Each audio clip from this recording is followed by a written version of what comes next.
अब हम वियोजन अभिक्रिया के ही कुछ और उदाहरण देखेंगे। इसमें हम सबसे पहले देखते हैं कि जो फेरस सल्फेट है, फेरस सल्फेट को जब ताप की उपस्थिति में जब इसका ऊष्मीय अपघटन होता है या ये वियोजित होता है तो फेरस सल्फेट के वियोजन से आयरन का ऑक्साइड बनता है। इसको हम Fe2O3 के रूप में लिखते हैं। साथ ही SO2 सल्फर डाइऑक्साइड एवं सल्फर ट्राइऑक्साइड बनता है। तो जब हम इसे रिएक्शन के रूप में लिखते हैं, अभिक्रिया के रूप में लिखेंगे तो FeSO4 is equal to Fe2O3 plus SO2 plus SO3। यहाँ पर हम FeSO4 यानी फेरस सल्फेट के 2 अणु लेंगे, तब जाकर ये रिएक्शन जो है वो संतुलित होता है, तभी Fe2O3, SO2 और SO3 बनता है। तो 2FeSO4 से ये सारे जो उत्पाद हैं ये बनते हैं। यहाँ पर हम देख रहे हैं कि एक बड़ा अणु जो है वो विघटित होकर 3 छोटे अणुओं में परिवर्तित हो रहा है। तो यह एक वियोजन अभिक्रिया है। अन्य उदाहरण में हम देखते हैं lead nitrate PbNO3 whole twice. Lead nitrate जब वियोजित होता है तो लेड ऑक्साइड PbO बनेगा, NO2 नाइट्रोजन डाइऑक्साइड और ऑक्सीजन गैस बनती है। यहाँ पर जब इसका संतुलित समीकरण हम लिखेंगे तो लेड नाइट्रेट के 2 अणु लेना होगा, 2 PbNO3 whole twice is equal to lead oxide के भी 2 अणु बनेंगे, 2 PbO प्लस नाइट्रोजन डाइऑक्साइड के 4 अणु बनते हैं, 4 NO2 प्लस ऑक्सीजन का 1 अणु बनता है। तो यहाँ भी हम देख रहे हैं कि जो लेड नाइट्रेट है वह वियोजित होकर लेड ऑक्साइड साथ ही नाइट्रोजन डाइऑक्साइड एवं ऑक्सीजन के अणु में ये परिवर्तित होता है। इसके बाद हम एक और उदाहरण देखते हैं। सूर्य के प्रकाश में जो सिल्वर क्लोराइड है वह अपघटित होता है, वियोजित होता है और वियोजित होकर सिल्वर एवं क्लोरीन गैस बनाता है। तो 2AgCl is equal to 2Ag plus Cl2। तो यहाँ पर ये जो अभिक्रिया है ये सूर्य के प्रकाश में होती है। सूर्य के प्रकाश में सिल्वर क्लोराइड अपघटित होता है, वियोजित होता है और Ag एवं Cl2 में परिवर्तित होता है।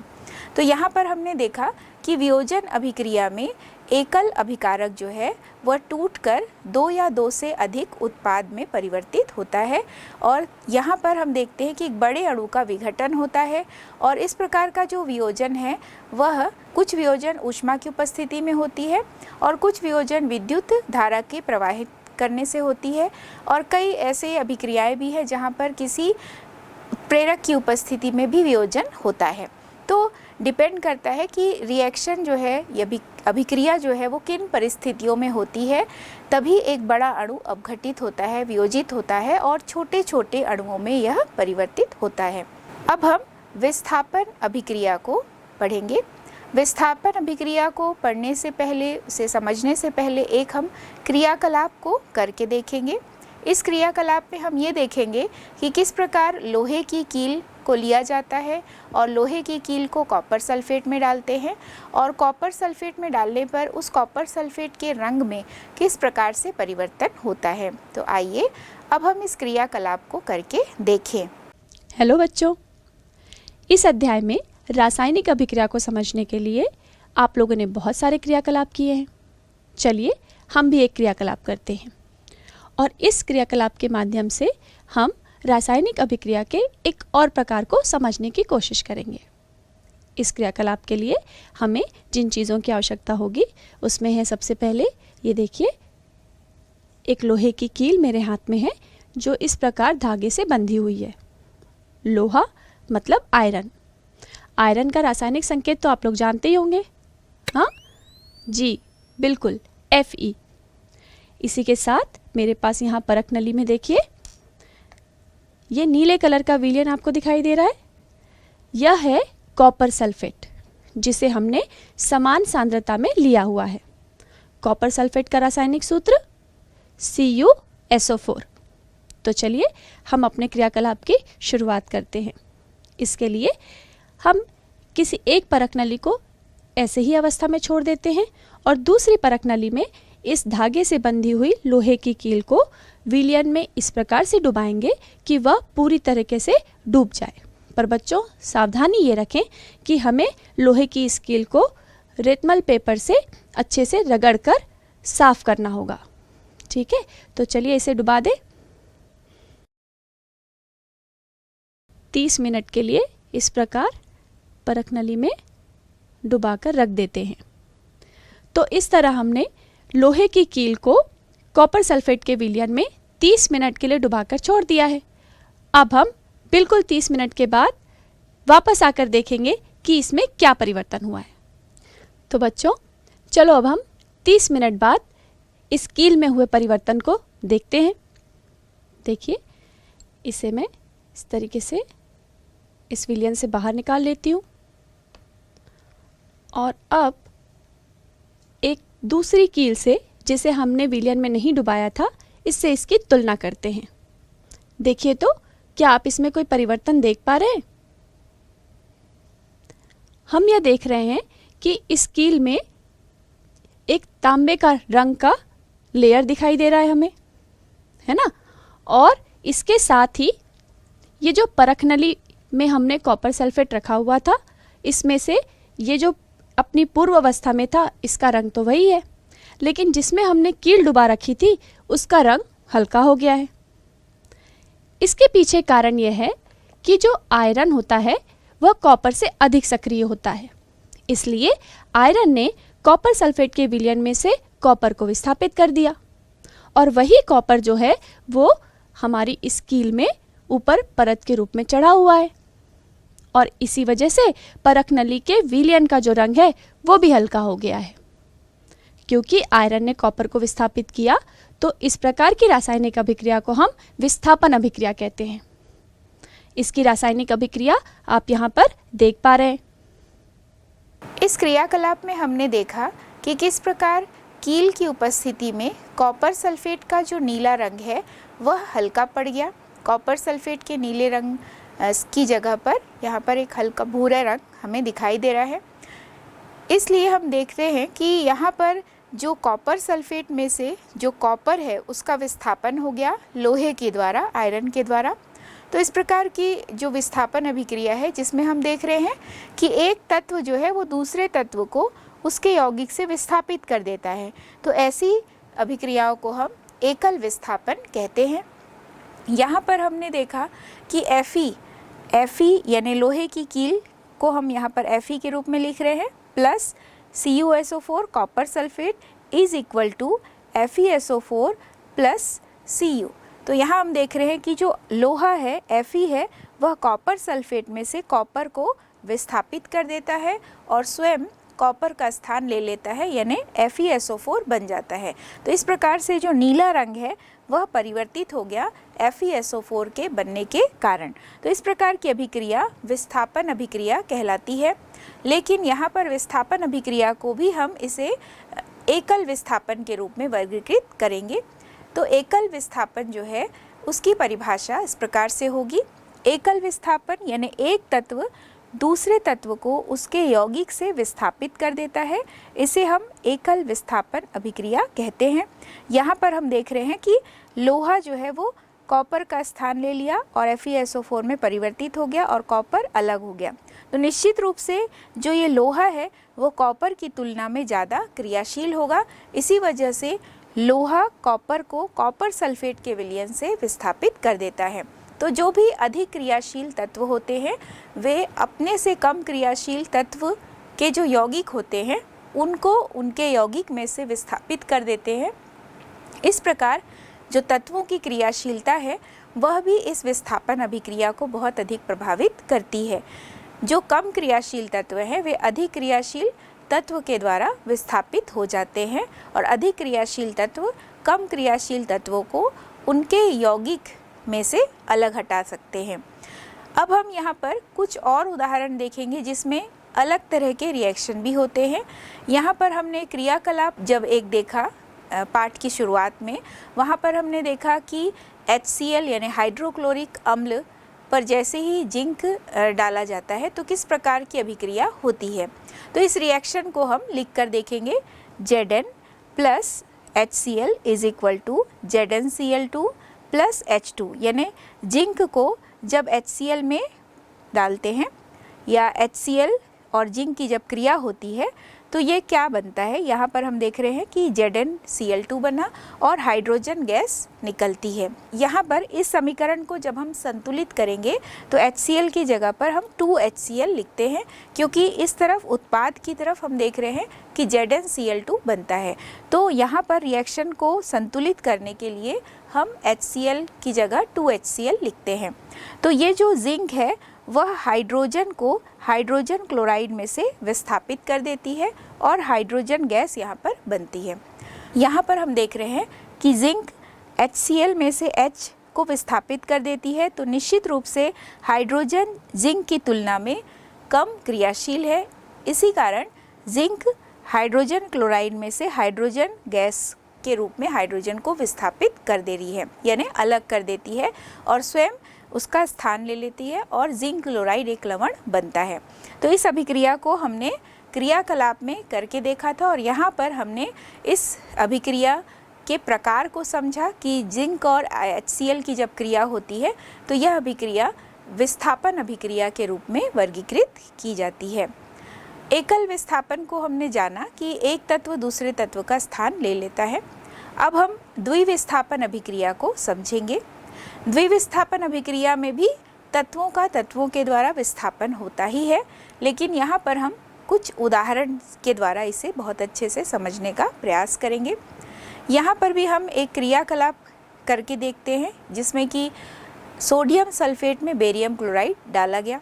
तो सोडियम सल्फेट में बेरियम क्लोराइड जैसे ही डालते हैं तो यहाँ पर बेरियम सल्फेट का सफ़ेद अवशेप बनता है और सोडियम क्लोराइड बनता है।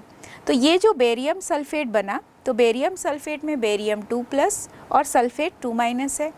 सोडियम सल्फेट यदि देखें तो Na+ और SO4 2- है। बेरियम क्लोराइड को यदि हम आयनित रूप में देखें तो बेरियम 2+ और Cl- है। यदि हम Cl के दो परमाणु को यहाँ पे आयनित रूप में देखेंगे तो 2Cl- होता है। यहाँ पर हम देख रहे हैं कि आयनों का आयनों के द्वारा विस्थापन होता है। तो यहाँ पर हम देख रहे हैं कि जो दोनों यौगिक हैं, दोनों जो आयनिक यौगिक हैं, दोनों आयनिक यौगिक में धन आयन एवं ऋण आयन अलग अलग है। तो दो विपरीत आयन एक दूसरे से सहयोग करते हैं। दोनों ही यौगिकों के दोनों विपरीत आयनों का एक दूसरे से संयोग होता है या कहें आदान प्रदान होता है और इस प्रकार से एक अलग युग्म का निर्माण हो जाता है। तो इसे हम इस तरह से परिभाषित कर सकते हैं कि ऐसी अभिक्रियाएं जिनमें अभिकारकों के बीच आयनों का आदान प्रदान होता है और उनमें से एक विपरीत आयनों का जो युग्म है वो विलयन से अलग हो जाता है। तो निश्चित रूप से जब हम इस रिएक्शन को देखेंगे और आयनित रूप में इसे देखेंगे तो यह बहुत अच्छे से समझ में आएगा। जैसे Na2SO4 plus BaCl2 is equal to BaSO4 plus 2NaCl है, ये हमने देखा। लेकिन ये कैसे बना? तो सोडियम के ऊपर 1+ चार्ज है, सल्फेट के ऊपर 2- चार्ज, बेरियम के ऊपर 2+ और क्लोरीन के ऊपर यदि हम इसे ऋणावेशित रूप में लेंगे तो ये क्लोराइड होगा Cl-। यहाँ पर हम देख रहे हैं कि जो सोडियम में 1+ और Cl में 1-, तो 1+ और 1- दोनों में समान संख्या में आवेश है लेकिन विपरीत आवेश है, एक धनायन और एक ऋणायन। तो Na+ और Cl- जब संयोग करते हैं तो एक अलग युग्म बन जाता है NaCl का, NaCl यौगिक बन जाता है। वहीं पर हम देख रहे हैं यहाँ बेरियम पर 2+ है और सल्फेट में 2- है, तो यहाँ भी बेरियम धनायन और सल्फेट ऋणायन है। दोनों में समान आवेश है लेकिन दोनों में समान परंतु विपरीत आवेश है। तो दो धनायन दो ऋणायन को यहाँ पर उदासीन कर देता है और एक नया यौगिक, नया युग्म बन गया यहाँ पर दो विपरीत आयनों के सहयोग से, बेरियम सल्फेट। तो यहाँ पर हमने देखा कि दो अलग अलग यौगिक है अभिकारक में और दोनों यौगिकों में आवेश जो है वो अलग अलग है, दो प्रकार से है, धनायन और ऋणायन, और इनके आयनों के आदान प्रदान से एक नया युग्म बना बेरियम सल्फेट और सोडियम क्लोराइड का। तो यहाँ पर दोनों ही यौगिक में दोनों प्रकार के आयनों का विस्थापन हो रहा है, तो इसे हम द्विविस्थापन अभिक्रिया कहते हैं। तो ऐसे ही अन्य उदाहरण है द्विविस्थापन के। इसमें से एक उदाहरण हम देखते हैं कि लेड नाइट्रेट जो है, ये लेड नाइट्रेट जैसे ही पोटेशियम आयोडाइड से क्रिया करती है। तो पोटेशियम आयोडाइड से क्रिया करने पर लेड आयोडाइड का एक पीला अवक्षेप प्राप्त होता है और साथ ही पोटेशियम नाइट्रेट भी बनता है। तो चूँकि इन अभिक्रियाओं में हम देख रहे हैं कि अवक्षेप का निर्माण हुआ, तो इस प्रकार की अभिक्रिया को हम अवक्षेपीकरण अभिक्रिया या प्रेसिपिटेशन रिएक्शन भी कहते हैं। तो लेड नाइट्रेट जो है, यहाँ भी हम देखेंगे कि Pb2+ है और नाइट्रेट पर एक माइनस चार्ज है, तो Pb2+ और NO3-, और पोटेशियम आयोडाइड में भी एक प्लस है और एक माइनस है। तो यहाँ दोनों विपरीत आवेश वाले जो धनायन और ऋणायन जो भी आवेश वाले यौगिक है, इनके एक्सचेंज होने से Pbi2 बना, लेड आयोडाइड बना, और KNO3 बना, यानी पोटेशियम प्लस और NO3-। तो इस प्रकार से पोटेशियम नाइट्रेट बनता है और लेड आयोडाइड बनता है। अब यहाँ पर हम देख रहे हैं कि जो यौगिक बने हैं, उन यौगिकों में भी दो अलग अलग यौगिकों के दो विपरीत आवेश वाले आयनों के मध्य आदान प्रदान हुआ और उसकी वजह से ही अवक्षेप का निर्माण हुआ। ऐसे ही हमने बेरियम सल्फेट के बनने को भी देखा था। बेरियम सल्फेट में भी बेरियम सल्फेट जो है वह अवक्षेप के रूप में बना, तो वह अभिक्रिया भी अवक्षेपीकरण अभिक्रिया या प्रेसिपिटेशन रिएक्शन कहलाती है। ऐसे ही हम एक और उदाहरण देखेंगे जिसमें कि आयनों का आदान प्रदान हुआ, लेकिन यहाँ पर अभिक्रिया का जो वर्ग है या प्रकार है वह बदल जाएगा, उसका नाम बदल जाएगा, क्योंकि अभिक्रिया में जिस प्रकार से क्रिया होती है उस आधार पर उसको वर्गीकृत किया जाता है। तो निश्चित रूप से इन अभिक्रियाओं में द्विविस्थापन अभिक्रिया ही हो रही है, लेकिन एक अन्य वर्ग हम यहाँ पर देखेंगे द्विविस्थापन अभिक्रिया का ही, जिसे हम उदासीनीकरण की अभिक्रिया कहते हैं। तो उदासीनीकरण अभिक्रिया में एक अम्ल है और एक क्षार है। अम्ल और क्षार आपस में क्रिया करते हैं तो लवण एवं जल का निर्माण होता है, और यही अभिक्रिया उदासीनीकरण की अभिक्रिया या न्यूट्रलाइजेशन रिएक्शन कहलाती है। तो इसके एक उदाहरण के रूप में हम देखेंगे सोडियम हाइड्रोक्साइड NaOH जैसे ही HCl यानी हाइड्रोक्लोरिक अम्ल से क्रिया करती है, तो यहाँ पर NaCl बना और जल बना। तो यहाँ पर आयनों का जो आदान प्रदान है वो किस प्रकार से होता है वो देखेंगे। Na+OH-, वैसे ही HCl में H+ और Cl-। तो Na+ और दूसरे यौगिक यानी HCl में से Cl-, ये दोनों आपस में आदान प्रदान करेंगे एक दूसरे से, और यहाँ NaCl एक नए युग्म का निर्माण हुआ।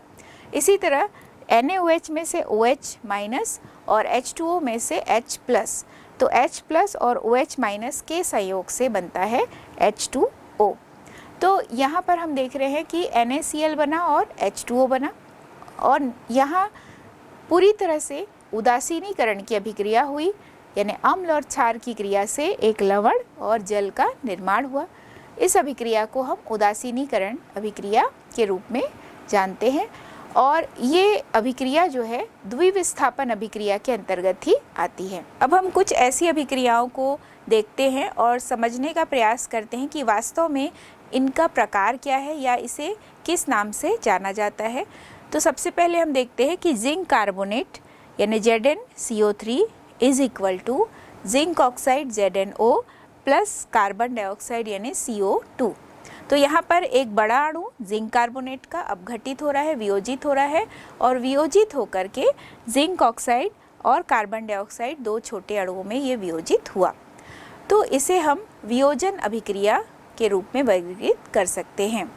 दूसरा हम देखते हैं सोडियम हाइड्रोक्साइड प्लस H2SO4 यानी सल्फ्यूरिक अम्ल, इनकी क्रिया से बनता है सोडियम सल्फेट प्लस वाटर यानी जल बना। तो यहाँ पर हम देख रहे हैं कि यह अम्ल है और क्षार है, और इनकी क्रिया से सोडियम सल्फेट बना। तो यहाँ सोडियम सल्फेट एक लवण है और जल है। तो वास्तव में ये अभिक्रिया द्विविस्थापन अभिक्रिया के अंतर्गत आती है, और द्विविस्थापन अभिक्रिया को फिर हम यदि अम्ल क्षार के रूप में इसे पहचान करेंगे, अम्ल क्षार की अभिक्रिया के रूप में इसे पहचान करेंगे, तो यह एक उदासीनीकरण की अभिक्रिया भी कहलाती है। अब हम अगला एक रिएक्शन देखेंगे और इसके प्रकार को पहचानने का प्रयास करेंगे। इस रिएक्शन में हम देख रहे हैं कि पोटेशियम ब्रोमाइड यानी कि KBr प्लस बेरियम आयोडाइड यानी BaI2 is equal to potassium iodide यानी कि Ki बना प्लस बेरियम ब्रोमाइड यानी कि BaBr2 बना। तो यहाँ हम देख रहे हैं कि पोटेशियम K प्लस, ब्रोमाइड यानी Br माइनस, बेरियम आयोडाइड यानी Ba2 प्लस और आयोडीन के ऊपर I माइनस है। दूसरी तरफ हम देख रहे हैं उत्पाद में पोटेशियम आयोडाइड बना K प्लस और I माइनस बना प्लस बेरियम ब्रोमाइड यानी Ba2 plus plus Br minus. तो यहाँ पर हम देख रहे हैं कि आयनों का आदान प्रदान हुआ, दो विपरीत आवेश वाले जो आयन से उनके आदान प्रदान से एक यौगिक बना, अवक्षेप बना। तो यह एक प्रकार से अवक्षेपीकरण अभिक्रिया भी है, साथ ही द्विविस्थापन अभिक्रिया भी कहलाएगी, क्योंकि यहाँ पर विपरीत आवेश वाले आयनों के मध्य आदान प्रदान होता है।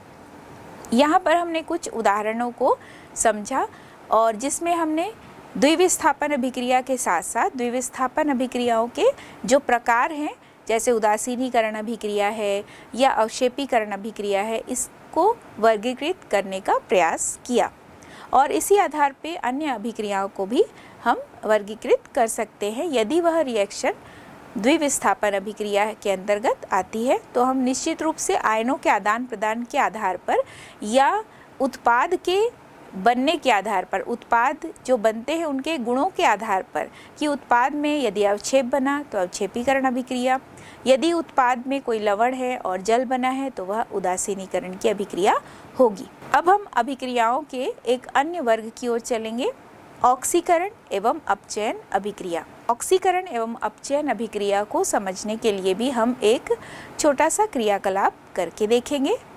यहाँ पर हम देख रहे हैं कि एक बर्नर है और उसमें पोर्सलिन की प्याली ली गई और साथ ही इसके अंदर कॉपर चूर्ण लिया गया और इसे गर्म करते हैं। तो जब इसे गर्म करते हैं तो हम देखते हैं कि कॉपर चूर्ण जो है वो पूरी तरह से काली हो जाती है या यह एक काले पदार्थ में परिवर्तित हो गया।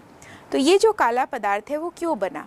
क्योंकि जैसे ही कॉपर को गर्म किया गया और गर्म करने पर उसे ऑक्सीकृत या हम कह सकते हैं कि वह ऑक्सीजन से क्रिया कर रही है। ऑक्सीजन की क्रिया से जो कॉपर और ऑक्सीजन ही आपस में क्रिया करते हैं और कॉपर ऑक्साइड का निर्माण होता है और ये जो काला पदार्थ है यह कॉपर ऑक्साइड के बनने के कारण ही इस पोर्सलिन डिश में हमें दिखाई दे रहा है। इस अभिक्रिया को हम संतुलित समीकरण के रूप में लिखेंगे। तो कॉपर प्लस O2, ऑक्सीजन को जब भी हम लिखते हैं तो द्विपरमाणु अणु के रूप में ही लिखा जाता है, O2 is equal to CuO। तो यहाँ पर ऑक्सीजन के दो परमाणु हैं तो इसको संतुलित करने के लिए हम यहाँ पर देख रहे हैं कॉपर के सामने भी 2 लिखना होगा, तब जाकर ये पूरा जो रिएक्शन है वो संतुलित होगा। यदि हम इस तरफ भी 2CuO लिखते हैं तो इसका जो संतुलित समीकरण है वह इस प्रकार लिखा जाएगा 2Cu plus O2 is equal to 2CuO। तो इस प्रकार कॉपर ऑक्साइड का निर्माण हुआ। अब यहाँ पर हम देखते हैं कि इस गर्म पदार्थ पर जैसे ही हाइड्रोजन गैस प्रवाहित की जाती है तो ये जो काली परत है वो भूरे रंग की हो जाती है। अब यहाँ पर ये भूरे रंग की क्यों हो गई? क्योंकि यहाँ पर ये कॉपर ऑक्साइड जो है वह अपना ऑक्सीजन खो देता है, यानी इस अभिक्रिया में हम देख रहे हैं कि कॉपर ऑक्साइड भी बना और जैसे ही इसमें हाइड्रोजन गैस प्रवाहित की गई, ये हाइड्रोजन गैस प्रवाहित करने पर इसमें से ऑक्सीजन उड़ गया। अब जब ये ऑक्सीजन चला जाता है, उड़ जाता है, तो ऐसी स्थिति में कॉपर ऑक्साइड के CuO में से O2 निकल गया तो शेष बचता है Cu। अब ये O2 जो निकला वो किस रूप में निकला? तो इस रिएक्शन को हम देखेंगे कि जब कॉपर ऑक्साइड में हाइड्रोजन गैस प्रवाहित की जाती है तो यह कौन सा संतुलित समीकरण हमें दिखाई देता है? CuO प्लस H2 यानी CuO में हाइड्रोजन गैस प्रवाहित की गई तो Cu बना प्लस H2O बनता है। यानी यहाँ पर हम देख रहे हैं कि हाइड्रोजन गैस जो प्रवाहित की जा रही है वह CuO के ऑक्सीजन से क्रिया करके जल का निर्माण कर लेता है। तो 2 अलग अलग परिस्थिति देखी हमने। पहली परिस्थिति में हमने देखा कि कॉपर ऑक्सीजन से क्रिया करता है और ऑक्सीजन से क्रिया करके कॉपर ऑक्साइड बनाता है। तो निश्चित रूप से चूंकि यहाँ पर कॉपर का ऑक्सीकरण हो रहा है, क्योंकि कॉपर जो है वो ऑक्सीजन ग्रहण करता है, तो कॉपर जब ऑक्सीजन ग्रहण कर रहा है तो यहाँ पर ऑक्सीकरण की अभिक्रिया होती है। दूसरी ओर हम देख रहे हैं कि कॉपर ऑक्साइड में से ऑक्सीजन निकल जा रहा है। कॉपर ऑक्साइड में से ऑक्सीजन निकलने पर जल का निर्माण हुआ। जैसे ही उसमें हाइड्रोजन गैस प्रवाहित की गई, हाइड्रोजन गैस प्रवाहित करने पर CuO में से ऑक्सीजन H2 से क्रिया करके H2O बना लेता है।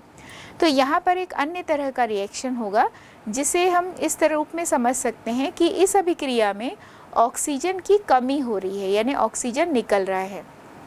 तो जब ऑक्सीजन निकल रहा है तो यहाँ पर अपचयन अभिक्रिया होती है। तो एक ऑक्सीकरण अभिक्रिया है और एक अपचयन अभिक्रिया। तो दोनों ही अभिक्रिया जो है वो एक दूसरे के विपरीत दिखाई दे रही है। जब हम ऑक्सीजन परमाणु के निकलने और उसके जुड़ने के आधार पर इसे परिभाषित करेंगे तो इस प्रकार से कह सकते हैं कि जिन अभिक्रियाओं में ऑक्सीजन का योग होता है या ऑक्सीजन जुड़ता है, इन अभिक्रियाओं को हम ऑक्सीकरण अभिक्रिया कहेंगे, और जिन अभिक्रियाओं में ऑक्सीजन निकलता है उसे हम अपचयन अभिक्रिया कहते हैं। तो यहाँ पर हम देख रहे हैं कि कॉपर ऑक्साइड में ऑक्सीजन की कमी हो रही है, तो कॉपर ऑक्साइड अपचयित हुआ, और हाइड्रोजन में हम देख रहे हैं कि ऑक्सीजन की वृद्धि हुई, यानी H2O बना। तो इसलिए जो हाइड्रोजन है वो ऑक्सीकृत हो रहा है, यानी CuO प्लस H2 को भी हम अलग तरीके से दर्शा सकते हैं कि CuO में ऑक्सीजन की कमी हो रही है तो वह अपचयित हो रहा है, और दूसरी ओर हम देख रहे हैं कि H2 में ऑक्सीजन की वृद्धि हो रही है, तो यहाँ पर हम कह सकते हैं कि हाइड्रोजन ऑक्सीकृत हो रहा है। तो यहाँ हमने देखा कि दो अलग अलग अभिक्रिया भी हो रही है साथ ही यानी एक ही अभिक्रिया में दो अलग अलग क्रियाएं हो रही हैं। ऑक्सीकरण और अपचयन दोनों पदार्थों में अलग तरीके से क्रिया हो रही है। एक यौगिक में हम देख रहे हैं कि ऑक्सीजन निकल रहा है, दूसरे अणु में हम देख रहे हैं कि ऑक्सीजन जुड़ रहा है। तो साथ ही साथ एक अभिकारक ऑक्सीकृत हो रहा है और दूसरा अभिकारक जो है वो अपचयित हो रहा है। तो इन अभिक्रियाओं को, जिनमें कि ऑक्सीकरण एवं अपचयन साथ साथ होते हैं, यानी ऐसी अभिक्रियाएं जिनमें एक ही अभिक्रिया के अंतर्गत ऑक्सीकरण एवं अपचयन दोनों ही क्रियाएं साथ साथ होती हैं, तो उसे हम रेडॉक्स अभिक्रिया या ऑक्सीकरण अपचयन अभिक्रिया, ऑक्सीकरण को हम ऑक्सीडेशन कहते हैं और अपचयन को हम रिडक्शन कहते हैं। तो जब इसे जोड़ा जाएगा तो ऑक्सीकरण ऑक्सीडेशन में से ऑक्स और यहाँ रिडक्शन में से RED लेते हैं, यानी रीड, तो red plus ox is equal to redox. तो इसे हम रेडॉक्स अभिक्रिया भी कहते हैं। इसे हम और अच्छी तरह से समझेंगे, जैसे CuO plus H2 is equal to Cu plus H2O बना। CuO में से ऑक्सीजन बाहर निकल रहा है, यानी यहाँ जो क्रिया हो रही है वह क्रिया हो रही है अपचयन। CuO से ऑक्सीजन निकला, इसलिए CuO में अपचयन की क्रिया हो रही है। वहीं दूसरी ओर हाइड्रोजन में हम देख रहे हैं कि ऑक्सीजन जुड़ रहा है तो H2 का ऑक्सीकरण हो रहा है, तो H2 से H2O का बनना ऑक्सीकरण है, CuO से Cu का बनना अपचयन अभिक्रिया है।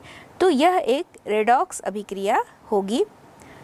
कुछ हम ऐसे उदाहरणों को देखेंगे जिसमें कि ऑक्सीकरण ही हो रहा है और कुछ ऐसे देखेंगे जिसमें कि अपचयन ही हो रहा है।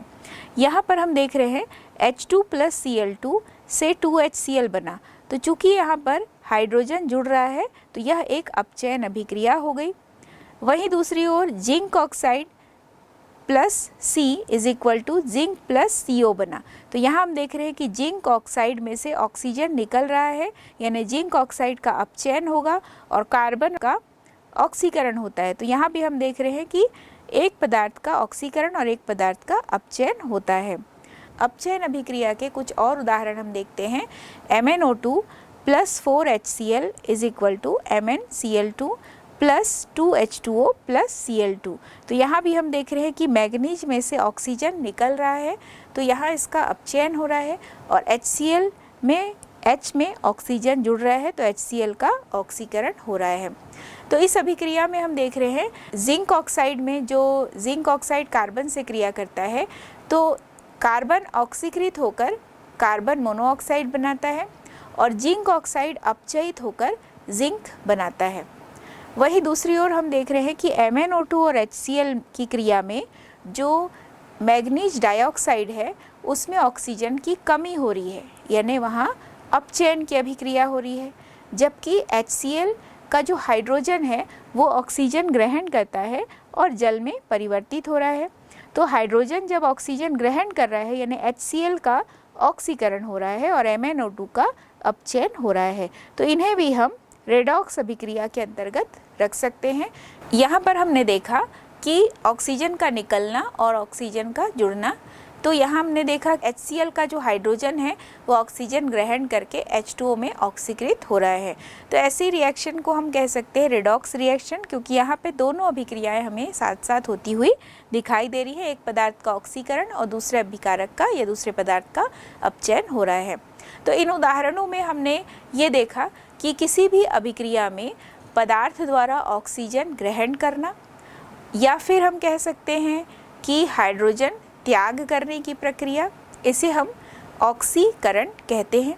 यानी दोनों परिभाषा को हम एक रूप में जानेंगे, लेकिन यहाँ पर ऑक्सीजन का जुड़ना और हाइड्रोजन का निकलना, यह होगी ऑक्सीकरण अभिक्रिया।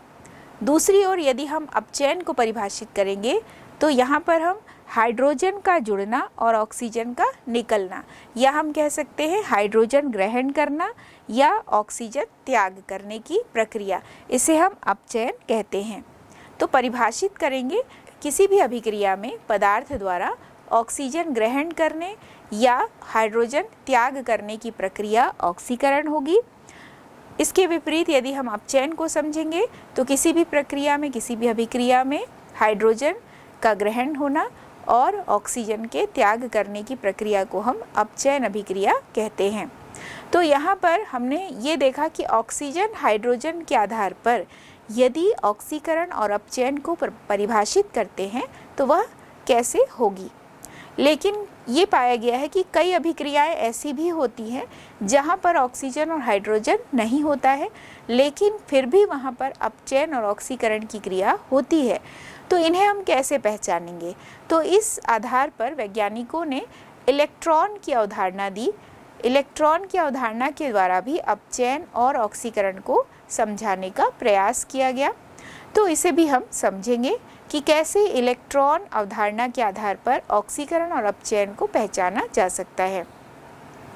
तो यहाँ पर हम देखेंगे कि जो ऑक्सीजन की क्रिया मैग्नीशियम से होती है, जब हमने मैग्नीशियम रिबन के क्रियाकलाप को देखा था तो वहाँ पर हम देखा था कि मैग्नीशियम रिबन वायु की उपस्थिति में जलती है और मैग्नीशियम ऑक्साइड में परिवर्तित होती है। मैग्नीशियम ऑक्साइड का एक सफ़ेद राख बन जाता है। तो यहाँ पर हम देख रहे हैं कि जो मैग्नीशियम ऑक्साइड बना तो वो कैसे बना। तो मैग्नीशियम ऑक्साइड के बनने के पीछे भी हम इलेक्ट्रॉन की अवधारणा को देखेंगे। तो यहाँ हम देख रहे हैं कि मैग्नीशियम जो है उसके बाह्यतम कोश में 2 इलेक्ट्रॉन होता है, क्योंकि मैग्नीशियम का जो परमाणु क्रमांक है वह 12 है और इसके बाह्यतम कोश में 2 इलेक्ट्रॉन है। वहीं दूसरी ओर जब हम ऑक्सीजन को देखते हैं तो उसके बाह्यतम कोश में 6 इलेक्ट्रॉन होता है, क्योंकि उसका परमाणु क्रमांक 8 है, यानी ऑक्सीजन 8, 2 और 6। तो मैग्नीशियम के बाह्यतम कोश में जो 2 इलेक्ट्रॉन है उसे वो त्याग देता है और त्याग देकर मैग्नीशियम का धनायन बनता है। तो मैग्नीशियम से 2 इलेक्ट्रॉन निकला, मैग्नीशियम 2+ बना प्लस 2 इलेक्ट्रॉन, क्योंकि 2 इलेक्ट्रॉन निकला इसलिए 2 इलेक्ट्रॉन बगल में हम 2 इलेक्ट्रॉन हम उसके साथ में लिखते हैं, क्योंकि मैग्नीशियम के ऊपर हमने 2 धनावेश लगाया है। तो Mg = Mg2+ + 2 इलेक्ट्रॉन। यहाँ पर हम देख रहे हैं कि इलेक्ट्रॉन त्याग किया जा रहा है मैग्नीशियम के द्वारा। तो इलेक्ट्रॉन त्याग देने की जो क्रिया होती है उसे हम ऑक्सीकरण अभिक्रिया कहते हैं। यहाँ पर हम देख रहे हैं कि ऑक्सीजन जो है उसके बाह्यतम कोश में 6 इलेक्ट्रॉन है, तो उसको ये 2 इलेक्ट्रॉन मिल जाता है मैग्नीशियम से, क्योंकि मैग्नीशियम ने 2 इलेक्ट्रॉन त्याग दिया, उन्हीं दोनों इलेक्ट्रॉन को ऑक्सीजन द्वारा ग्रहण कर लिया गया। तो O+2 electron is equal to O2- बना। O2- ये दर्शाता है कि ऑक्सीजन के बाह्यतम कोश में जो 6 इलेक्ट्रॉन थे, अब वो 2 इलेक्ट्रॉन ग्रहण करके अपना अष्टक पूरा कर लिए। तो यहाँ 2 अलग अलग अभिक्रिया हम देख रहे हैं। एक में देखा हमने इलेक्ट्रॉन बाहर निकल रहा है, ये ऑक्सीकरण अभिक्रिया होगी। वहीं दूसरी ओर ऑक्सीजन जब 2 इलेक्ट्रॉन ग्रहण कर रहा है तो ग्रहण करने की क्रिया, इलेक्ट्रॉन ग्रहण करने की क्रिया अपचयन अभिक्रिया होगी। तो यहाँ पर हम देख रहे हैं कि इलेक्ट्रॉन पचाना, इलेक्ट्रॉन को ग्रहण करना अपचयन होगा, और इलेक्ट्रॉन त्यागने की क्रिया जो है यह ऑक्सीकरण की अभिक्रिया होती है। तो यहाँ पर हम देख रहे हैं कि दोनों ही प्रकार के रिएक्शन हो रहे हैं। मैग्नीशियम द्वारा इलेक्ट्रॉन त्यागना ऑक्सीकरण, और ऑक्सीजन द्वारा इलेक्ट्रॉन ग्रहण करना अपचयन होता है। तो यह अभिक्रिया भी रेडॉक्स अभिक्रिया के रूप में पहचानी जाती है, क्योंकि यहाँ भी हम देख रहे हैं कि मैग्नीशियम में ऑक्सीकरण की अभिक्रिया हो रही है, जबकि ऑक्सीजन इलेक्ट्रॉन ग्रहण कर रहा है, यानी उसमें अपचयन की क्रिया हो रही है। दोनों अभिक्रिया साथ साथ होती है। तो यहाँ पर हम ये देखें कि किस प्रकार से इलेक्ट्रॉन के ग्रहण करने और इलेक्ट्रॉन त्याग देने के आधार पर भी हम रेडॉक्स अभिक्रिया, अपचयन ऑक्सीकरण की अभिक्रिया को समझ सकते हैं। हम कुछ और उदाहरण देखेंगे जिसमें ऑक्सीकरण की अभिक्रिया हो रही है, जैसे Cu+O2 is equal to CuO। इसी प्रकार में और एक हम धातु के साथ ऑक्सीजन की क्रिया करा रहे हैं, जैसे कि लोहा। तो 4Fe यानी लोहा ऑक्सीजन के साथ क्रिया करता है, O2 के साथ क्रिया कर रहा है, तो Fe2O3 बना। इसे संतुलित करने के लिए हम Fe के सामने 4 लिखेंगे, 4Fe + 3O2 is equal to 2Fe2O3, iron oxide बना, Fe2O3 यहाँ पे बनता है। यहाँ जो हमने मैग्नीशियम ऑक्साइड के उदाहरण को देखा अपचयन ऑक्सीकरण की अभिक्रिया पढ़ते समय, तो बहुत सारी अभिक्रियाओं को हमने अब तक जाना। तो कई बार ऐसा लगता है कि कोई एक अभिक्रिया को हम अलग अलग अभिक्रिया के रूप में भी जान सकते हैं, जैसे मैग्नीशियम से मैग्नीशियम ऑक्साइड का बनना, जैसे यह एक ऑक्सीकरण अपचयन अभिक्रिया के अंतर्गत भी आती है। साथ ही मैग्नीशियम ऑक्सीजन से संयोग करके मैग्नीशियम ऑक्साइड बनाया, तो यह एक संयोजन अभिक्रिया के अंतर्गत भी आ रही है। साथ ही यहाँ पर हम देख रहे हैं ऊष्मा उत्पन्न हो रही है, तो यह एक ऊष्माक्षेपी अभिक्रिया के रूप में भी पहचानी जाती है। तो इन अभिक्रियाओं के द्वारा हमने ये समझा कि एक ही अभिक्रिया को हम कई वर्ग में भी उदाहरण के रूप में लिख सकते हैं, या उसे हम ये जान सकते हैं कि एक ही अभिक्रिया में कई सारी और अभिक्रियाएं भी होती हैं, उसकी पहचान जो है वो कई तरीके से की जा सकती है। तो निश्चित रूप से मैग्नीशियम ऑक्सीजन से क्रिया करता है, तो यह एक संयोजन अभिक्रिया ही है, लेकिन यहाँ पर हमने देखा कि यह एक रेडॉक्स अभिक्रिया भी है, यह एक ऊष्माक्षेपी अभिक्रिया भी है, और यहाँ पर हम देख रहे हैं कि मैग्नीशियम का ऑक्सीकरण हो रहा है और मैग्नीशियम ऑक्साइड बना, ऑक्सीजन का अपचयन हो रहा है। तो इस वजह से यहाँ पर ऑक्सीजन जो है वो इलेक्ट्रॉन ग्रहण करता है और ऑक्साइड में परिवर्तित हो जाता है, मैग्नीशियम इलेक्ट्रॉन त्याग देता है और मैग्नीशियम धनायन में परिवर्तित होता है। साथ ही यह एक ऊष्माक्षेपी अभिक्रिया भी है जिसमें ऊष्मा उत्पन्न होती है। ऊष्माक्षेपी अभिक्रिया जिसे हम इस रूप में समझ सकते हैं कि ऐसी अभिक्रिया जिसमें अभिक्रिया के दौरान ऊष्मा उत्पन्न होती है, तो इसे ऊष्माक्षेपी अभिक्रिया कहते हैं। तो सबसे पहले इसके कुछ उदाहरण को हम समझेंगे। जैसे प्राकृतिक गैस का जब दहन होता है, तो प्राकृतिक गैस माने उसमें कई सारे हाइड्रोकार्बन्स होते हैं। जैसे अगर मीथेन है, उसका दहन हो रहा है यानी वह ऑक्सीजन के साथ क्रिया करता है, वायु की उपस्थिति में दहन हो रहा है, तो वायु में ऑक्सीजन है, तो मीथेन जब ऑक्सीजन से क्रिया करता है तो कार्बन डाइऑक्साइड तो बनेगा, जल भी बनेगा, लेकिन यहाँ ऊष्मा भी उत्पन्न होती है। तो मीथेन यानी एक हाइड्रोकार्बन का जब दहन होता है, प्राकृतिक गैस में हाइड्रोकार्बन्स है, तो उसका जब दहन होता है तो कार्बन डाइऑक्साइड बना, जल बना और ऊष्मा उत्पन्न होती है। इसी प्रकार एक जो नेचुरल प्रोसेस है श्वसन और जो हरी सब्जी से खाद का बनना है, तो ये भी एक प्रकार से ऊष्माक्षेपी अभिक्रिया ही होती है, क्योंकि बहुत सारी हरी सब्जियों के जो छिलके होते हैं उसको लगातार यदि दबाते जाएंगे मिट्टी के अंदर, या बीच बीच में मिट्टी और अलग से गोबर वगैरह से अगर उसे दबा दिया जाता है, लेयर बना दी जाती है, तो यहाँ पर हम देखते हैं कि एक अलग तरीके से गर्मी या उसमें से ऊष्मा निकलती है और गैस निकलती है। तो ये भी एक प्रकार से ऊष्माक्षेपी अभिक्रिया होगी, क्योंकि इस अभिक्रिया में भी ऊष्मा उत्पन्न हो रही है। यानी हरी सब्जियों से खाद जब बनता है तो यह एक ऊष्माक्षेपी अभिक्रिया के रूप में इसकी पहचान की जा सकती है। यहाँ पर हम एक और क्रियाकलाप देखते हैं कि लेड नाइट्रेट में जब ऊष्मा दी जाती है या लेड नाइट्रेट का जब ऊष्मीय विघटन होता है, तो लेड नाइट्रेट को गर्म किए जाने पर एक जो ज्वलन नली है उसमें हम लेड नाइट्रेट लेते हैं और उसको गर्म करते हैं, तो लेड ऑक्साइड बना, नाइट्रोजन डाइऑक्साइड बना और ऑक्सीजन बनता है। तो लेड नाइट्रेट को गर्म करने पर भूरे रंग की गैस बनती है जो कि नाइट्रोजन डाइऑक्साइड की होती है। तो चूँकि लेड नाइट्रेट के विघटन से या इसका जब विघटन किया जाता है तो ऊष्मा की आवश्यकता होती है, ऊष्मा की उपस्थिति में यह क्रिया हो रही है, लेड नाइट्रेट का विघटन हो रहा है, तो ऊष्मा की उपस्थिति में ये क्रिया हो रही है, ऊष्मा की आवश्यकता होती है। तो इन अभिक्रियाओं को हम कहते हैं कि यह ऊष्मा अवशोषित हो रही है, तो यह एक ऊष्मा शोषी अभिक्रिया होगी। तो जब किसी अभिक्रिया में किसी अभिकारक की जब क्रिया होती है और ऊष्मा दी जाती है तो वह छोटे छोटे अन्य अणुओं में विघटित होता है। तो इस प्रकार की अभिक्रिया में ऊष्मा अवशोषित हो रही है, ऊष्मा दी जा रही है, तब जाकर लेड नाइट्रेट का विघटन हो रहा है, तो इसे ऊष्मा शोषी अभिक्रिया कहते हैं।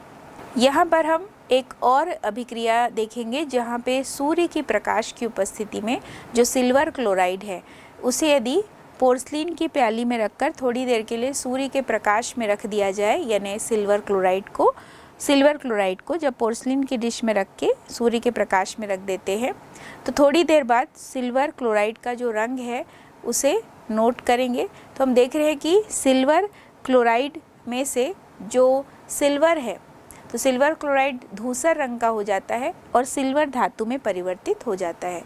तो सूर्य के प्रकाश की उपस्थिति में सिल्वर क्लोराइड का धूसर हो जाना या धूसर रंग का होकर सिल्वर धातु में परिवर्तित हो जाना, इसे भी हम एक विघटन अभिक्रिया के रूप में देख रहे हैं। और यहाँ भी हम देख रहे हैं कि चूँकि इस अभिक्रिया में सूर्य के प्रकाश की आवश्यकता हो रही है, तो सूर्य के प्रकाश की आवश्यकता हो रही है यानी ऊष्मा की आवश्यकता हो रही है, तो यह एक ऊष्मा शोषी अभिक्रिया के अंतर्गत भी इसे हम कह सकते हैं। साथ ही हम AgCl से Ag और Cl2 का बनना एक वियोजन अभिक्रिया के अंतर्गत भी पढ़े हैं। तो एक ही अभिक्रिया को कई अलग अलग वर्गों के रूप में भी हम विभाजित कर सकते हैं। सिल्वर क्लोराइड सूर्य की उपस्थिति में सिल्वर धातु और क्लोरीन गैस में परिवर्तित होती है। तो चूँकि ये जो अभिक्रिया है ये सूर्य की प्रकाश की उपस्थिति में होती है, तो इसे हम प्रकाश रासायनिक अभिक्रिया या फोटोकेमिकल रिएक्शन भी कहते हैं। ऐसी अभिक्रियाओं में हम देख रहे हैं कि चूँकि प्रकाश की उपस्थिति में विघटन हो रहा है, सूर्य के प्रकाश की उपस्थिति में, और प्रकाश की उपस्थिति में ही रासायनिक क्रिया संपन्न हो रही है, इसलिए इसे हम फोटोकेमिकल रिएक्शन या प्रकाश रासायनिक अभिक्रिया कहते हैं। तो ऐसी सभी अभिक्रियाएं जिसमें हम देख रहे हैं कि अभिकारकों को उत्पाद में परिवर्तित करने के लिए ऊष्मा की आवश्यकता हो रही है, प्रकाश की आवश्यकता है या विद्युत ऊर्जा के रूप में ऊर्जा की आवश्यकता है, तो किसी न किसी रूप में हम इन अभिक्रियाओं को संपन्न कराने के लिए ऊष्मा दे रहे हैं अलग अलग रूपों में, चाहे हम ताप के रूप में दे रहे हैं या प्रकाश के रूप में या विद्युत के रूप में ऊर्जा दे रहे हैं, तो इन अभिक्रियाओं को हम ऊष्मा शोषी अभिक्रिया कहते हैं। ऐसी अभिक्रिया जिन्हें संपन्न कराने के लिए ऊष्मा की आवश्यकता होती है उसे हम ऊष्मा शोषी अभिक्रिया कहते हैं। ऊष्मा शोषी अभिक्रिया यानी ऊष्मा शोषी अभिक्रिया जिसे हम एंडोथर्मिक रिएक्शन भी कहते हैं, और ऊष्माक्षेपी अभिक्रिया जिसमें हम देख रहे हैं कि अभिक्रिया के संपन्न होने पर ऊष्मा उत्पन्न होती है, तो उसे हम एक्सोथर्मिक रिएक्शन भी कहते हैं। अब हम कुछ रासायनिक अभिक्रिया जो भी समीकरण के रूप में व्यक्त किया जाता है, तो इन रासायनिक समीकरणों को और अधिक सूचनात्मक बनाने के लिए समीकरण को किस ढंग से लिखा जाता है इसे समझेंगे। तो किसी भी रासायनिक अभिक्रिया में हम देखते हैं कि जो क्रिया करते हैं उसे हम क्रियाकारक या अभिकारक कहते हैं, और क्रिया करने के फलस्वरूप जो बनता है उसे हम उत्पाद कहते हैं। तो यहाँ पर हम देख रहे हैं कि कैसे अभिकारकों की क्रिया होती है और अभिकारक किस अवस्था में है, किस प्रकार की भौतिक अवस्था है उसकी, किस प्रकार से उसमें ऊष्मा परिवर्तन हो रहा है, किस तरीके से गैस निकलता है, अवक्षेपण होता है या अन्य कोई भी परिस्थिति हमें देखने को मिलती है किसी अभिक्रिया में, तो उसे जब हम रासायनिक समीकरण में लिखेंगे तो उसे कैसे बहुत अधिक इन्फॉर्मेटिव या सूचनात्मक बनाते हैं। तो इसे बनाने के लिए अलग अलग ढंग से अभिक्रियाओं को प्रदर्शित किया जाता है। तो हम अलग अलग वर्गों में इसे पढ़ेंगे। जैसे अगर किसी अभिक्रिया को रासायनिक समीकरण के रूप में लिखा जाता है और उसकी भौतिक अवस्थाओं को प्रदर्शित किया जाता है, तो भौतिक अवस्था में जैसे ठोस, द्रव और गैस। यदि ठोस, द्रव, गैस है तो गैस को हम G से, द्रव को L यानी लिक्विड और सॉलिड ठोस को हम स्मॉल s से दर्शाते हैं। और यदि मान लीजिए जलीय विलयन है तो उसे AQ यानी एक्वस के रूप में दर्शाया जाता है। यदि हम भौतिक अवस्था वाले किसी अभिक्रिया को लिख कर देखें तो वो इस प्रकार से होगा। जैसे एक उदाहरण हमने देखा, लेड नाइट्रेट का विघटन होता है तो लेड ऑक्साइड बनता है और नाइट्रोजन डाइऑक्साइड उसकी भूरी गैस बनती है, साथ ही ऑक्सीजन गैस बनता है। तो इसे हम गैस बनता है या गैस यहाँ बन रही है, तो उससे सूचनात्मक बनाने के लिए जो भी उत्पाद है जहाँ गैस बन रहा है तो वहाँ हम O2 के नीचे G लिख देंगे, NO2 के नीचे भी हम G लिख देते हैं। इससे ये पता चलता है कि NO2 एक गैस है, ऑक्सीजन भी गैस है। साथ ही जो लेड नाइट्रेट है यह ठोस रूप में है, इसलिए इसके नीचे हम S ब्रैकेट में लिखते हैं, छोटे से ब्रैकेट में इसे हम S के रूप में लिखेंगे। और इसके विघटन से लेड ऑक्साइड बना, तो जो लेड ऑक्साइड है वो भी ठोस रूप में है, तो PbO के साथ हम S शो करते हैं। साथ ही इस तीर के निशान के ऊपर हमने ताप लिखा, तो इससे ये भी व्यक्त हो रहा है कि लेड नाइट्रेट जो ठोस रूप में है, इसको जब ताप की उपस्थिति में इसका तापीय विघटन हो रहा है तो लेड ऑक्साइड बना जो कि ठोस रूप में है, नाइट्रोजन डाइऑक्साइड बना जो कि गैस रूप में है और ऑक्सीजन बना जो कि गैस रूप में है। तो यहाँ पर हम देख रहे हैं कि इन अभिक्रियाओं को अधिक सूचनात्मक जब बनाया जाता है तो अधिक सूचनात्मक बनाने के लिए इसमें इस तरीके से चीज़ों को व्यक्त किया जाता है। दूसरा, हम यदि मान लीजिए अभिक्रिया में ऊष्मा उत्पन्न हो रही है या ऊष्मा ग्रहण की जा रही है तो उसे हम कैसे व्यक्त करते हैं। तो ऊष्मा में परिवर्तन को अभिव्यक्त करना, यानी कैसे ऊष्मा में परिवर्तन हो रहा है अभिक्रिया में। हम तो ये समझ रहे हैं कि इन अभिक्रियाओं में ऊष्मा उत्पन्न हो रही है तो वह ऊष्माक्षेपी अभिक्रिया है, किसी अभिक्रिया में ऊष्मा ग्रहण की जा रही है तो ऊष्मा शोषी अभिक्रिया है। लेकिन इसे जब हम व्यक्त करेंगे अधिक सूचनात्मक बनाने के लिए तो इसे कैसे व्यक्त करेंगे। तो इसमें हम देख रहे हैं कि कार्बन और ऑक्सीजन की क्रिया से कार्बन डाइऑक्साइड बना, प्लस Q लिखते हैं। तो ये जो Q है ये ऊष्मा को दर्शा रहा है, और जब कोई रिएक्शन ऊष्माक्षेपी है तो उसे हम प्लस Q के रूप में लिख रहे हैं। तो ऊष्माक्षेपी अभिक्रिया में हम देख रहे हैं कि उत्पन्न जो ऊष्मा है उत्पाद की ओर इसे लिखा जा रहा है और प्लस चिन्ह के साथ लिखा जा रहा है। और दूसरी ओर हम देख रहे हैं कि जो N2 और O2 है, नाइट्रोजन ऑक्सीजन आपस में क्रिया करते हैं और नाइट्रिक ऑक्साइड बना। तो नाइट्रिक ऑक्साइड एक गैस है, नाइट्रोजन और ऑक्सीजन भी गैस है, तो उसे हम G के रूप में लिख रहे हैं। नाइट्रिक ऑक्साइड के नीचे भी हमने G लिखा। और ऊष्मा शोषी अभिक्रिया को उत्पाद की तरफ यदि Q के रूप में व्यक्त किया जाता है तो Q के सामने ऋण चिन्ह लगाते हैं, तो ऋण चिन्ह के साथ ऊष्मा शोषी अभिक्रिया को व्यक्त किया जा रहा है, और धन चिन्ह के साथ यानी प्लस Q के साथ ऊष्मा क्षेपी अभिक्रिया को व्यक्त किया जा रहा है। तो जितनी भी ऊष्मा यहाँ उत्पन्न हो रही है उसे हम अलग अलग चिन्हों के द्वारा दर्शा रहे हैं। अगला हम देखेंगे कि यदि किसी अभिक्रिया में गैस निकलती है और उसे रासायनिक समीकरण में अधिक सूचनात्मक बनाने के लिए गैस को लिखना है तो किस तरीके से लिखा जाएगा। तो सामान्य देखते हैं कि जब भी कभी गैस बनती है तो गैस जो है वो हल्की है तो निश्चित रूप से वह ऊपर की ओर ही जाएगी। तो जब भी गैस के उत्पन्न होने को हम समीकरण के रूप में लिखते हैं तो उसके ऊपर हम इस तरीके से तीर का निशान बना देते हैं। तो यहाँ हम एक उदाहरण के रूप में इसे समझेंगे। Zinc plus H2SO4 is equal to zinc sulphate ZnSO4 plus H2 बना। तो जो प्लस H2 बना है वह प्लस H2 यानी हाइड्रोजन गैस जो बना, चूँकि गैस को हम किस रूप में व्यक्त कर रहे हैं, तीर के निशान जो है वो ऊपर की तरफ जा रहे हैं, तो यहाँ पर हम हाइड्रोजन गैस को इस तरीके से व्यक्त कर सकते हैं। तो जो यहाँ पर हमने देखा कि जिंक है वह ठोस रूप में है तो S लिख दिए। H2SO4 चूँकि इसका हम एक्वस सॉल्यूशन बनाते हैं यानी जलीय विलयन बनाते हैं तो इसके नीचे हम AQ लिखते हैं।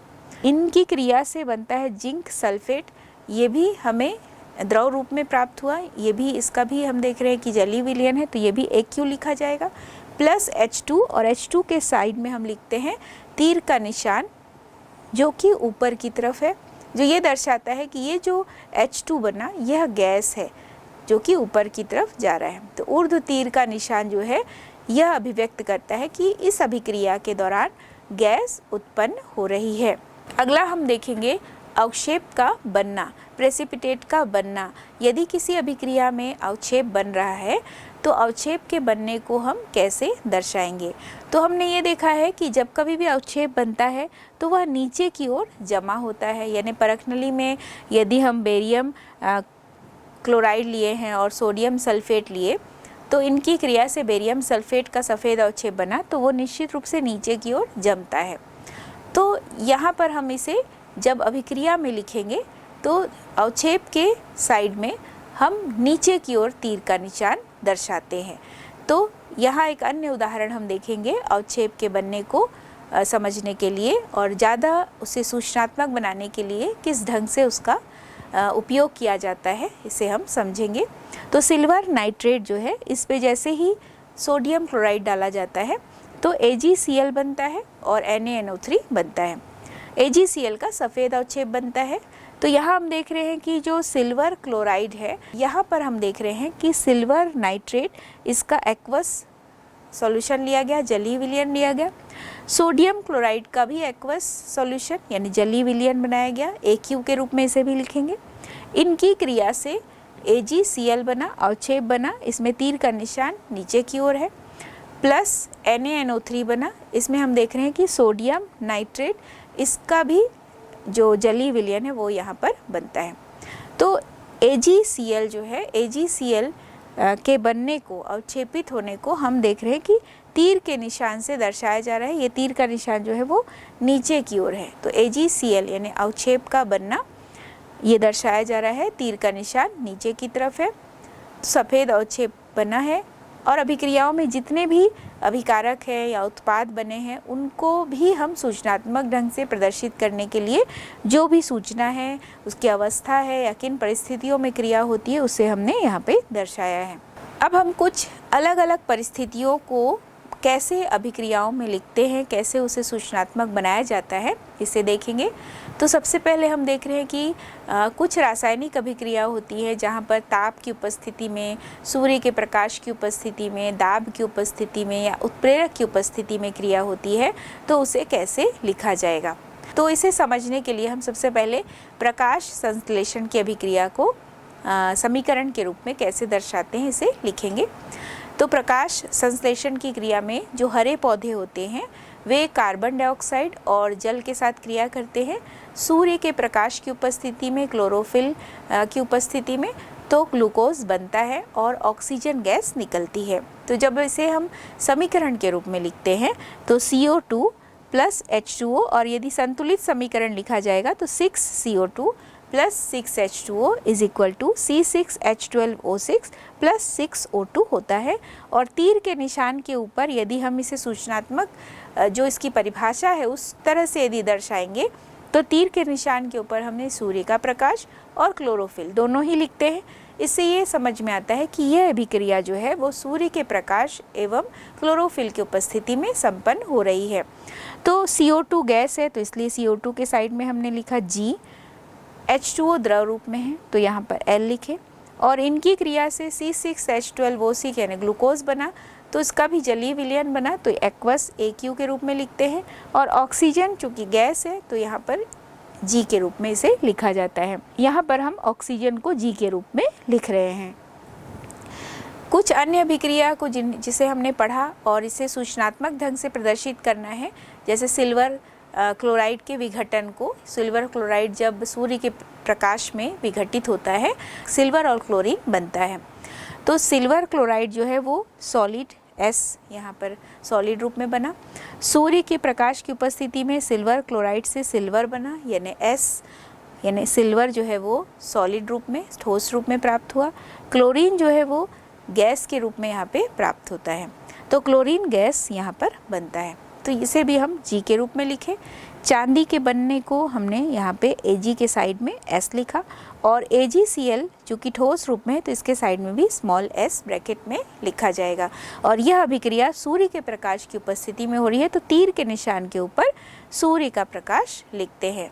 तो इन सभी उदाहरणों में हमने ये देखा कि यदि किसी अभिक्रिया में अभिकारक है उसके अवस्था को प्रदर्शित करना है। उन अभिक्रियाओं में यदि गैस उत्पन्न होती है तो उसे कैसे प्रदर्शित किया जाएगा, अवशेष बनेगा तो उसे कैसे प्रदर्शित किया जाएगा, ऊष्मा ग्रहण की जाएगी या ऊष्मा उत्पन्न की जाएगी, बाहर निकलेगी ऊष्मा तो उसे कैसे व्यक्त करेंगे, या इसके अलावा अन्य परिस्थितियाँ सूर्य का प्रकाश, ताप, दाब, उत्प्रेरक कैसी भी परिस्थिति है तो उन्हें हम समीकरणों में कैसे लिखें कि वह समीकरण बहुत सारी सूचनाएं हमें एक साथ प्रदान करे। इसे हमने बहुत सारे उदाहरणों के माध्यम से समझा। कुछ प्रश्नों को हम समझेंगे जिसमें अभिक्रिया दी हुई है और अपचयित पदार्थ और ऑक्सीकृत पदार्थ के बारे में पूछा गया है। जैसे सोडियम और ऑक्सीजन की क्रिया जब होती है, जैसे 2Na + O2 = 2NaO बना, तो यहाँ सोडियम ऑक्सीजन से क्रिया करके सोडियम ऑक्साइड में परिवर्तित हुआ तो सोडियम का ऑक्सीकरण हो रहा है। हम यहाँ पर ये कहेंगे कि सोडियम का ऑक्सीकरण हो रहा है। वहीं दूसरी ओर जो CuO है जब वो H2 से क्रिया करता है तो Cu बनाता है और H2O बनता है तो Cu से ऑक्सीजन निकल रहा है तो ऑक्सीजन निकलने की क्रिया यानी CuO जो है वो वहाँ पे अपचयन की क्रिया हो रही है और H2 जो है वहाँ पर ऑक्सीकरण की क्रिया हो रही है। तो यहाँ एक पदार्थ का ऑक्सीकरण हो रहा है और दूसरे पदार्थ में अपचयन की क्रिया हो रही है। CuO यहाँ पर अपचयित हो रहा है क्योंकि उसमें से ऑक्सीजन निकल रहा है और H2 ऑक्सीजन ग्रहण कर रहा है यानी H2 का ऑक्सीकरण हो रहा है। तो इस तरह से हम देख रहे हैं कि CuO से ऑक्सीजन निकलना यानी यहाँ अपचयन की क्रिया और H2 में ऑक्सीजन का जुड़ना यानी ऑक्सीकरण की क्रिया हो रही है। इस अध्याय में हमने बहुत सारे अलग अलग पदों को समझा जिसमें अभिक्रियाओं के प्रकार मुख्य रूप से और अभिक्रियाओं को सूचनात्मक बनाने के लिए किन किन परिस्थितियों की आवश्यकता होती है, कैसे उसे व्यक्त किया जाता है, इसे हमने समझा। इस पाठ में हमने अलग अलग अभिक्रियाओं की परिभाषाओं को सीखा और क्या क्या हमने इस पाठ में सीखा, चलिए अब इसे देखते हैं। मुख्य शब्द, कीवर्ड्स, अभिकारक, रिएक्टेंट, उत्पाद, प्रोडक्ट, संयोजन अभिक्रिया, कॉम्बिनेशन रिएक्शन, वियोजन, डिकम्पोजिशन रिएक्शन, विस्थापन अभिक्रिया, डिस्प्लेसमेंट रिएक्शन, द्विविस्थापन अभिक्रिया, डबल डिस्प्लेसमेंट रिएक्शन, ऑक्सीकरण, ऑक्सीडेशन, अपचयन, रिडक्शन, ऊष्माक्षेपी, एक्सोथर्मिक, ऊष्माशोषी, एंडोथर्मिक, ऑक्सीकरण, अपचयन, रेडॉक्स। हमने सीखा, रासायनिक परिवर्तन में हमेशा नया पदार्थ बनता है। रासायनिक समीकरण रासायनिक अभिक्रिया को दर्शाने का एक तरीका है। एक संपूर्ण रासायनिक समीकरण अभिकारकों, उत्पादों और उनकी भौतिक अवस्था को प्रदर्शित करता है। पदार्थ की अविनाशिता के नियमानुसार रासायनिक समीकरण का संतुलित होना आवश्यक है, जिसमें अभिकारकों तथा उत्पादों के सभी परमाणुओं की संख्या समान होती है। संयोजन अभिक्रिया में दो या दो से अधिक पदार्थ मिलकर एकल उत्पाद बनाते हैं। वियोजन अभिक्रिया संयोजन अभिक्रिया के विपरीत होती है। वियोजन अभिक्रिया में एकल पदार्थ वियोजित होकर दो या दो से अधिक पदार्थ बनाता है।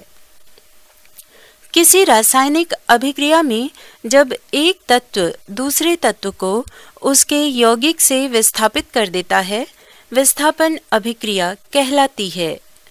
द्विविस्थापन अभिक्रिया में अभिकारकों के बीच आयनों का आदान प्रदान होता है।